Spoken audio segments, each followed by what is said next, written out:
Las más fresquitas del ámbito político tiene que ver con lo anunciado anoche, la decisión de Horacio Rodríguez Larreta de presentarse como candidato a legislador porteño en las próximas elecciones, fuera del PRO, que esa es la novedad, en su partido, el Movimiento al Desarrollo. Estamos hablando con el secretario, creo que era general del Movimiento al Desarrollo, es Pablo Abeluto. ¿Qué tal? ¿Cómo te va? Buenos días. Hola, ¿cómo te va, Fernando? Bien, bueno, una novedad en el mundo político de la ciudad de Buenos Aires, que en mayo tiene elecciones y se conoció la presentación de Horacio Rodríguez Larreta por fuera del PRO, que es la otra gran novedad política. ¿Cómo lo ven? Bueno, la verdad es que fue una decisión que se veía venir, digamos, sobre todo teniendo en cuenta el pobre desempeño de la actual gestión del gobierno de la ciudad, Sí. Que Horacio resumió con una figura muy clara y muy contundente. Sí. Hay olor a pizza en la ciudad de Buenos Aires. Te voy a decir algo, me parece espectacular. Yo hace un año que lo vengo diciendo. O sea, si no podés sacar el olor a pis... O sea, todo, ¿no? Es ¿cómo? como una imagen que es una metáfora de todo, te describe todo. Sí. ¿No? El abandono. Yo recuerdo que a Larreta lo criticaban porque se la pasaba haciendo obras y eso implicaba cortes de calles. La verdad es que hoy no hay una sola obra importante en la ciudad de Buenos Aires. Te diría que no hay ninguna obra, ni importante, ni pequeña. Y la verdad es que si algo caracterizó los 16 años de gestión del PRO en la ciudad, con sus cosas buenas y seguramente con quienes tienen críticas a eso, pero fue la enorme cantidad de obras públicas que se hicieron, atendidos de bajo nivel, paso bajo nivel, el viaducto de San Martín en Barranca de Belgrano, la cantidad enorme de parques, plazas, bicisendas, metrobuses, fueron tiempos de mucha transformación y evidentemente esos tiempos, no solo para quienes simpatizaban con Horacio, lo habían votado, sino también para quienes no lo habían votado o no simpatizan con el PRO, claramente eso se detuvo. Y los efectos de eso se empiezan a sentir, la ciudad está más sucia, la ciudad está menos segura, el olor a pis, la basura que no se recoge de manera eficiente y entonces quedan montañas de basura en los cordones. Yo te digo, soy sincero y vos lo sabés, yo era muy crítico de la gestión de Larreta. Ahora, lo que es actualmente, o sea, no se puede creer, o sea, porque uno puede criticar, pero lo que está pasando hoy en día en la ciudad de Buenos Aires es insólito, o sea, no se puede creer. Yo lo acompaño mucho a Horacio en sus recorridas que hace todos los días con un cuadernito donde va anotando las cosas que la gente le dice, y mucha gente que como vos dice, no, mira, yo te puteé, no estaba de acuerdo con vos cuando estabas en el gobierno, pero viendo lo que es ahora, volvé que te perdonamos, o sea, es que es el chiste recurrente. Ahora, ahora, dicho esto, a continuación hay que decir lo siguiente. ¿Qué es lo que pasó ahí adentro para que Larreta le entregara el gobierno a Jorge Macri? Mira, no fue ahí, verdad, fue raro. No sé, yo lo que creo que hubo en el PRO y sobre todo, te diría, en torno a la disputa interna entre Horacio y Patricia Bullrich, el rol que tuvo Mauricio Macri en ese proceso, el rol que tuvo Mauricio Macri después de ese proceso al apoyar incondicionalmente la candidatura en la segunda vuelta de Javier Milei. Yo hay algo que valoro mucho. Yo en ese momento, creo que hemos hablado, entre la primera y la segunda vuelta me fui del PRO. Pero valoro mucho una actitud que tuvo Horacio en ese momento en el que el PRO se fue en estampida atrás de Milei y vos los veías a sus principales dirigentes en el Hotel Libertador haciendo la mansadora para saludar al nuevo soberano, digamos. Y Horacio se quedó parado en el mismo lugar, en la misma baldosa, para decir algo vinculado con la ciudad, en la misma vereda. No fue corriendo detrás de la popularidad de Milei, sobre todo porque tiene diferencias muy profundas en relación a sus políticas, tiene diferencias muy profundas en relación a su idea de insultar y agraviar permanentemente y humillar a quienes no piensan como él. Y a mí ese gesto en ese momento de decir yo sigo parado con mis convicciones fue algo que mereció mucho respeto de mi parte y de mucha otra gente, digo, porque cuando el 54% votó a Cristina, no fueron todos correctos kirchneristas, ¿entendés? Claro. Entonces, me parece que cuando uno defiende sus posiciones, en acuerdo, en desacuerdo, lo que sea, en una política tan volátil como la nuestra, como lo seguimos viendo en el caso del PRO, la foto de ayer de Rito Santilli en la Casa de Gobierno, preanunciando un acuerdo electoral con Milei. Para mí mantener las convicciones es algo que vale, que sirve, y eso me llevó a acercarme más a Horacio y a trabajar con él desde entonces en la construcción de un proyecto por afuera del PRO, digo. Ahora hablamos a durar para siempre. Ahora hablamos del futuro, pero estoy pensando en retrospectiva, digamos, una cómo le entregaron el gobierno a Jorge Macri, que te comentaba recién, y la otra es, en un momento se hablaba que, como una genialidad de la política, que lo que estaba haciendo Mauricio Macri era, como él no podía ser candidato, la iba a destruir a Patricia y lo iba a destruir a Horacio. Eso tampoco salió muy bien, esa jugada. Bueno, porque eso es creer de vuelta en los liderazgos mesiánicos, ¿no? En la idea de que hay un líder único, incuestionable, que sabe todo sobre todo y que está casi, te diría, por encima de los humanos. Y no es así. La verdad es que lo que nos está demostrando la política todo el tiempo es que por más que algunos quieran ocupar ese lugar no existe. Y creo que los errores que cometió Mauricio Macri desde la conducción del PRO, el primero apoyar a Patricia, el segundo alinearse con el PRO, alinearse con la Libertad Avanza y apoyarle todo en el Congreso, porque te acordás que en la campaña una cosa que se decía era allí va a estar el PRO para controlar, para que el loco no pueda hacer lo que quiera, y la verdad es que le apoyaron todo, hasta las comas de las leyes y de los vetos, y eso hizo que el PRO como institución, como partido, como identidad se fuera desdibujando cada día un poco más, y la verdad es que hoy no hay razones. Ayer se conoció un rumor de que Mauricio Macri tenía planeado expulsar del partido a Horacio y a Patricia. ¿Eso tiene algo que ver con la decisión de anoche anunciar la candidatura? Yo creo que esa decisión estuvo madurada desde antes, y que esto lo que muestra es claramente que cuando los políticos se encuentran acorralados por sus propias decisiones terminan tomando actitudes autoritarias. Propias del Partido Comunista de la Unión Soviética en la década del 50, ¿no? La purga, la expulsión de los disidentes. Ahora, si yo le decía en lugar de pensar cuál fue tu responsabilidad, y sobre todo que si Horacio tiene alguna chance, si su palabra es escuchada, es por lo malo que es el gobierno de la ciudad, que Mauricio Macri contribuyó a elegir. Ahora, si yo le decía estas cosas al Pablo Abeluto de hace 4 o 5 años atrás, me hubiera dicho, vos estás loco. Bueno, es que hace 4 o 5 años atrás el PRO no era lo mismo que la Libertad Avanza. Podemos discutir qué era, pero en cualquier caso no era esto que tenemos hoy. Digo, aquel PRO al que yo me sumé era un partido que intentaba reconstruir un liberalismo moderno que se quitara la mochila del autoritarismo que había abrazado el liberalismo argentino a lo largo de toda su historia. Era un liberalismo que buscaba incorporar temas propios de la agenda progresista, como la cuestión ambiental, la cuestión de género, el debate sobre el aborto en el Congreso por primera vez en nuestra historia.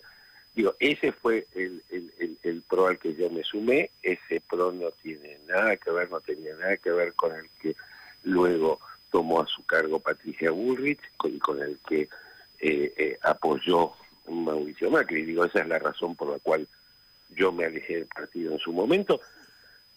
Más allá de que seguramente hemos tenido grandes diferencias en torno a si fue efectivamente eso o no lo fue, o lo quiso ser, lo logró ser, o en qué medida. pero en cualquier caso, y también creo que hay aprendizajes, digo, mientras nosotros, vos y yo, por ponerlo como símbolo, pero, digo, nos íbamos cancelando mutuamente, en el medio vino Milei. Y entonces nos encontramos hoy, probablemente los que piensan como vos y los que piensan como yo, empezamos a descubrir que pese a todas nuestras diferencias, más allá de todas nuestras diferencias que tuvimos y seguramente tengamos, también estábamos de acuerdo en un montón de cosas que no las estábamos viendo, la convivencia democrática. Sí. Es que había cosas que estaban como dadas por hecho, digamos, ¿no? Y hoy se discute. Claro, y ahora cuando las amenazan, decimos, mira, el otro día la semana pasada caminé por la marcha, y pasé entre las columnas de peronistas, las columnas de trotskistas, las columnas de hinchas de fútbol, los jubilados que estaban sueltos por ahí, conversaba con la gente. No había un clima de violencia como el que impuso el gobierno a partir de los primeros disparos de gases lacrimógenos. Lo que quiero decir es,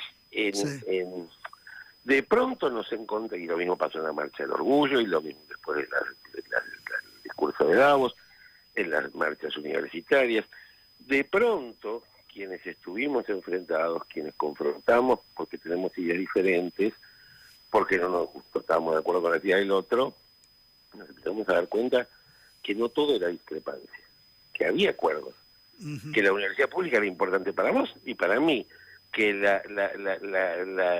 el derecho a hacer del modo en el que quieras en materia sexual, en materia de género, lo compartíamos, que el hecho de que hoy los jubilados que ganan la mínima más el bono les alcance apenas para el 30% de lo que necesitan, es algo que estamos de acuerdo. Después por ahí diferimos en nuestras maneras de conseguirlo, pero eso es, si yo tengo que encontrar en medio de tanta oscuridad, de tanta penumbra, una lucecita de esperanza, es el regreso de esta conversación. Sí, entiendo el concepto, y no quiero entrar en un debate así muy profundo, pero la verdad que Larreta la educación pública la destruyó y apostó a la educación privada y le dio plata para la educación privada. Digamos, podemos discutir ahí, pero bueno, no importa, es otro debate. Pero es que yo creo que, por supuesto que lo podemos discutir todo. Lo que quiero decir es... pero podemos discutir, lo que está, ya no hay discusión. Podemos discutir, claro. Exactamente. En un espacio democrático no vamos a estar todos de acuerdo en todo y tendremos distintos puntos de vista y podremos pensar, ahora... Un caso que para mí fue tremendo fue, por ejemplo, la regulación de los DNU. Cuando el PRO decidió ir en contra de la ley que el propio kirchnerismo había propuesto, solo porque la planteaba el kirchnerismo y mostró que la cuestión de que eran republicanos intermitentes, que eran muy republicanos contra el kirchnerismo, y nada republicanos contra el mileísmo. Esas inconsistencias para mí son graves. Si sos republicano, sos republicano, antes, ahora y mañana. Claro. ¿Y cuál es la expectativa de Horacio y de ustedes con respecto a la elección en la ciudad de Buenos Aires? Es mostrar que hay una manera de gestionar que, como decíamos al principio, es valorada y es necesaria.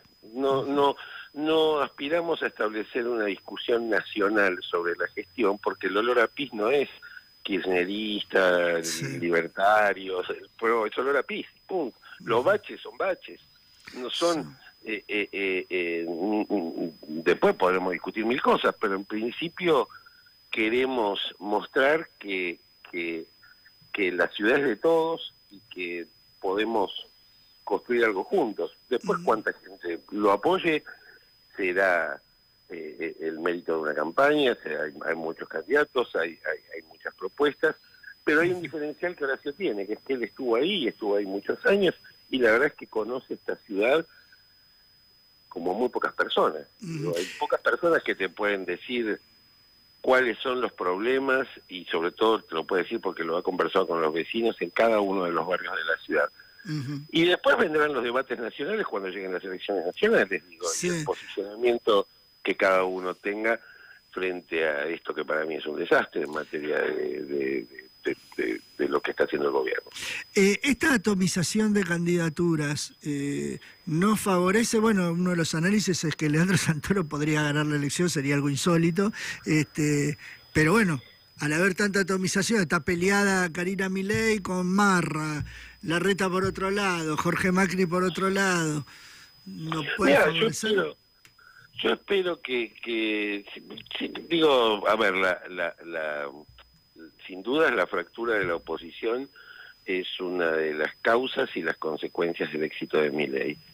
Y creo que el enorme desafío y la mayor de las audacias políticas y lo mejor que tiene la política, la mejor oportunidad que tiene la política para ofrecerle a los argentinos es la posibilidad de construir un frente unitario que no solamente rechace el autoritarismo de Milei, sino que además pueda dar propuestas nuevas, de acuerdo, que no impliquen el regreso a ningún pasado, sino la construcción de un futuro nuevo, con nuestras diferencias, pero sobre todo con nuestros acuerdos. Y mi objetivo, y para lo que yo vengo trabajando desde hace más de un año, es para que eso ocurra. Digo, para que estas conversaciones que en su momento se interrumpieron por la famosa grieta de hace unos años, no se vuelvan a interrumpir nunca más. ¿Hay alguna posibilidad de algún diálogo con Martín Lustó, por ejemplo?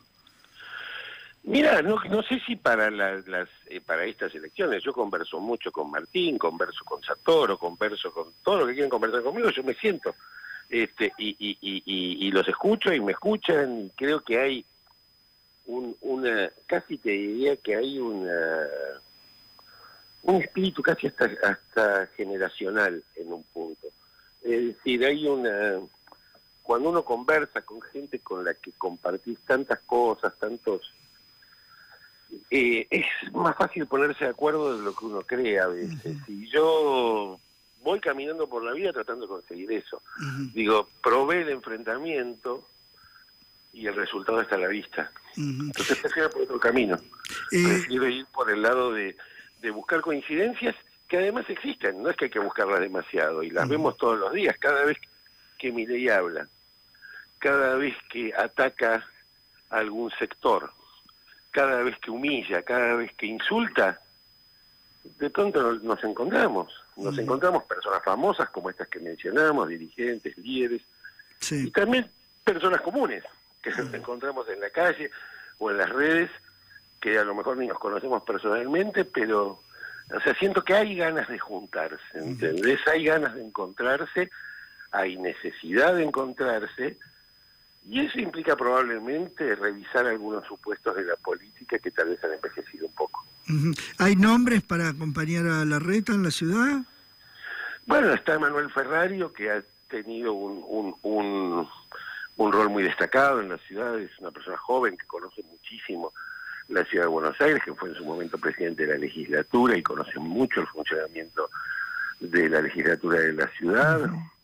Está Guadalupe Tagliaferri, que está haciendo un trabajo extraordinario en el Senado, en la Comisión de Acuerdos, en este momento en la discusión sobre los pliegos del juez Lijo y de García Mansilla.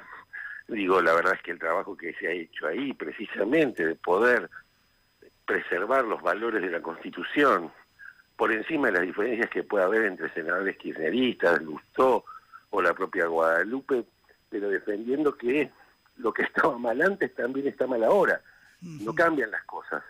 Los jueces por decreto no son una herramienta. El propio Macri en su momento, cuando lo intentó, tuvo que dar marcha atrás, y creo que hoy tenemos la oportunidad precisamente de hacer valer la Constitución, que es para todos. De vuelta, es como los baches, no es para los kirchneristas una y para los liberales otra, es la misma Constitución. ¿Y más allá de la ciudad de Buenos Aires, están pensando en armar en otros lugares? Mira, en principio vamos de a poquito. Digo, vamos de a poquito. Hoy el desafío más importante lo tenemos en mayo, faltan apenas 2 meses para la elección. Va a ser seguramente una elección con mucho foco desde la perspectiva nacional, porque va a ser la primera elección importante del calendario este año, por los nombres de quienes participan, por la diversidad de la oferta, y creo que en ese sentido va a ser un primer experimento que ojalá digamos podamos expandir una política más amplia, más racional, no violenta, basada más en los acuerdos que en las diferencias, y que realmente ofrezca soluciones y alternativas, porque no estamos condenados al mileísmo, ¿entendés? Digo, no estamos condenados a que esta sea la alternativa. Todos hemos aprendido, todos nos hemos equivocado, y yo, pues, como te digo, es el caminito angosto que creo que hay que cuidar, hay que sembrar, hay que apostar, para que dentro de 2 años podamos tener un gobierno que nos represente a todos, a los que piensan como yo y a los que tal vez no están del todo de acuerdo conmigo, pero tienen valores y principios que compartimos entre todos y que no están dispuestos a perder en esta batalla. Pablo Belluto, periodista, ex ministro de Cultura, era secretario general del MAD, ¿no? Sí. Muchas gracias por este contacto con Pasos Perdidos. No, un abrazo, Fernando, y editor tuyo alguna vez. Editor mío, el libro de Gabriela. Así es. Así es. Un abrazo grande. Abrazo grande. Chao.